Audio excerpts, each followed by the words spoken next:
ഒരു പ്ലാനിംഗ് ഉണ്ടായിരുന്നു. പൊതുദർശനത്തിനും വിലാപയാത്രയ്ക്കും ഒക്കെ ഒരു പദ്ധതി ഉണ്ടായിരുന്നു. പക്ഷെ ആ പദ്ധതിയൊക്കെ തകിടം മറിച്ചുകൊണ്ടാണ് ജനങ്ങൾ അദ്ദേഹത്തെ അവസാനമായി ഒരു നോക്ക് കാണാനായിട്ട് ഒഴുകിയെത്തിയത്.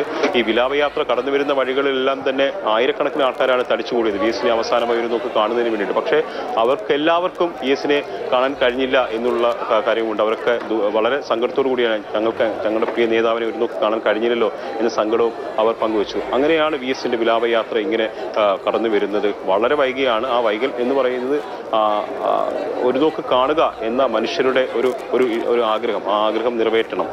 കാരണം അവർക്ക് വേണ്ടിയിട്ടാണ് VS അച്യുതാനന്ദൻ എന്ന് പറയുന്ന മനുഷ്യൻ ഈ കാലം അത്രയും ജീവിച്ചത്, സാധാരണ ജനങ്ങൾക്ക് വേണ്ടിയിട്ട്. അത് പറയുമ്പോൾ ഒരു കാലത്ത് ഒരു പ്രതീക്ഷയും സ്വാതന്ത്ര്യത്തിന് മുമ്പാണ് അദ്ദേഹം ഈ പൊതുപ്രവർത്തനം ആരംഭിക്കുന്നത്. ആ കാലത്ത് ഭാവി എന്ന് ഉള്ളത് ഒരു ഒട്ടും വ്യക്തമല്ലാത്ത സമയത്ത് നാടിന് വേണ്ടി അദ്ദേഹം പോരാടി. മർദ്ദിത ജനവിഭാഗത്തിന് അദ്ദേഹം പോരാടി. അപ്പോഴൊന്നും ഒരു പ്രത്യേകത വളരെ ജനകീയനാക്കുന്നതിൽ ഇതൊരു പ്രധാന പങ്ക് വഹിച്ചു. വേദികളെ ഇളക്കി മറിച്ചു, പ്രകമ്പനം കൊള്ളിച്ചു. ഒരു കാര്യം തന്നെ 3 തവണ ആവർത്തിച്ച് VS പറയുമ്പോൾ മനുഷ്യന്റെ മനസ്സിൽ അതങ്ങനെ മായാതെ നിൽക്കുന്നത് കൂടിയായി. മനഃശാസ്ത്രപരമായൊരു സമീപനം പോലെ അതങ്ങനെ മനുഷ്യന്റെ മനസ്സിൽ അരക്കിട്ടുറപ്പിക്കുന്നതായി.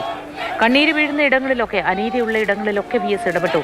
ഒരു പ്രക്ഷോഭകാരിയായി, ഒരു താന്തോന്നിയായി സംസാരിച്ചു, പലപ്പോഴും നിഷേധിയായി. പക്ഷേ അതൊക്കെയും ജനങ്ങളുടെ കണ്ണീര് വീഴുന്നത് ഒഴിവാക്കാനായിരുന്നു എന്നതാണ് ഇപ്പോൾ ഈ നേടിക്കൊടുക്കുന്ന മുദ്രാവാക്യം വിളികൾ എന്ന കാര്യത്തിൽ സംശയമേ ഇല്ല.